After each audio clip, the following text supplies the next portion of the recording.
Krishna sir గారికి అందరికీ వేదిక మీద ఉన్న పెద్దలందరికీ పేరు పేరున ధన్యవాదాలు తెలుపుతూ, అలాగే నాకెంతో చేదుడు మోదడుగా ఉండి నా గెలుపులో భాగంగా ఉన్న నా గిరిజన తమ్ముళ్ళందరికీ ప్రత్యేక ధన్యవాదాలు తెలుపుతూ, నిజంగా నాకు నా జీవితంలో ఇలాంటిది కొంతమందికి ఇలా ఉద్యోగాలు ఇవ్వాల్సి వస్తుంది నా చేతి మీద, బట్టి సార్ చేతి మీద నేను ఆయనకు తోడుగా ఉండి ఇప్పించే ఆ భాగ్యం భగవంతుడు నాకు కలిగించేందుకు నిజంగా నా జన్మ ఇచ్చిన తల్లిదండ్రులని నేను మర్చిపోలేను.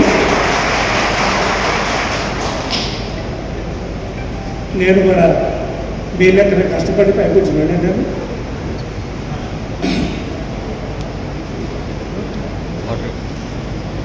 నిజంగా ఎందుకంటే పొద్దున కొద్దిగా చిన్న మిస్టేక్ జరిగినా కానీ సార్ నా యొక్క బాధ తెలుసు. దాంట్లో మీరు వేరే అర్థం చేసుకున్న అవసరం లేదు.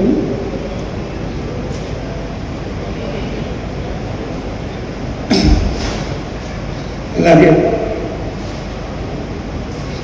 ఆరంగా ఉద్యోగాలు ఇచ్చిన 133లో కొంతమంది ఎలిజిబిలిటీగా ఏజ్ రూపంగా కానీ అది రూపంగా ఉంది సార్. వాటిని కూడా త్వరలో ఇప్పించాలని, అలాగే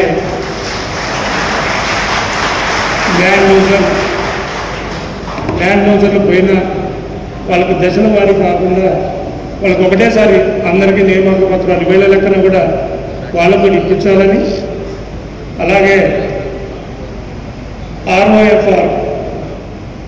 ఆర్ఓఎఫ్ఆర్కి ఉద్యోగాలు ఇవ్వని బాగా ప్రచారం చేస్తున్నారు సార్.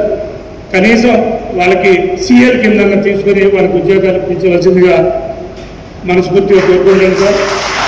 మాకు దామచల మండలం అంటేనే మా గిరిజన ప్రభుత్వం సార్. మొత్తం ఎకరం అందుకొని గత 8 సంవత్సరాల నుంచి కూడా పాపం చాలా ఇబ్బంది పడుతూ ఆటోలు అందుకుంటూ కూలి పనులు చేస్తూ, కానీ వాళ్ళకి ఈరోజు ఈ ఉద్యోగ పత్రాలు తీసుకుంటే గత వారం నుంచి వాళ్ళకి నిద్ర లేకుండా అడిగాపులు కలిసి రాత్రి కూడా నిద్ర లేకుండా అందరూ 3ంటికి 2ంటికి బస్సుకు వచ్చి కూర్చొని ఉన్నారు సార్. నిజంగా వాళ్ళ జీవితం ఎంత ధన్యమైందో, వాళ్ళకన్నా ఎక్కువ నా జీవితం నా చేతుల మీదుగా, బట్టి సార్ చేతుల మీదుగా యాదాద్రి పవర్ ప్లాంట్. ఎందుకంటే గత ప్రభుత్వాలు చేసినప్పుడు కొంతకాలం ఫ్యాక్టరీ ఆగిపోయినా మన తెలంగాణ ప్రాంతంలో మన తెలంగాణ ప్రభుత్వం కాంగ్రెస్ పార్టీ వచ్చిన తర్వాత మళ్ళా పబ్లిక్ హీరింగ్ పెట్టి దాన్ని రన్అప్ చేసుకుంటూ వచ్చి 2-3 సార్లు మన ఉప ముఖ్యమంత్రి గారు ప్లాంట్ని విజిట్ చేసి దీన్ని ఏదో రకంగా మనం అతి త్వరలోనే మార్చిలోపే ఇవ్వాలనుకున్నాం. సరే ఒక 4-10 రోజులు అటు ఇటు జరిగినాయి తప్ప, కానీ ఎట్టి పరిస్థితులలో కానీ ఏదైనా మనం సాధించుకున్నాం.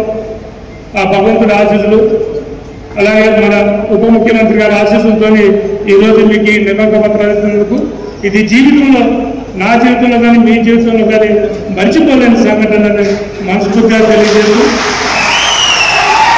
అలాగే ఒక చిన్న రిక్వెస్ట్ సార్. దామచల మండలం మొత్తం గిరిజనులే ఎక్కువ ఉన్నారు సార్. 90% గిరిజనులే ఉన్నారు.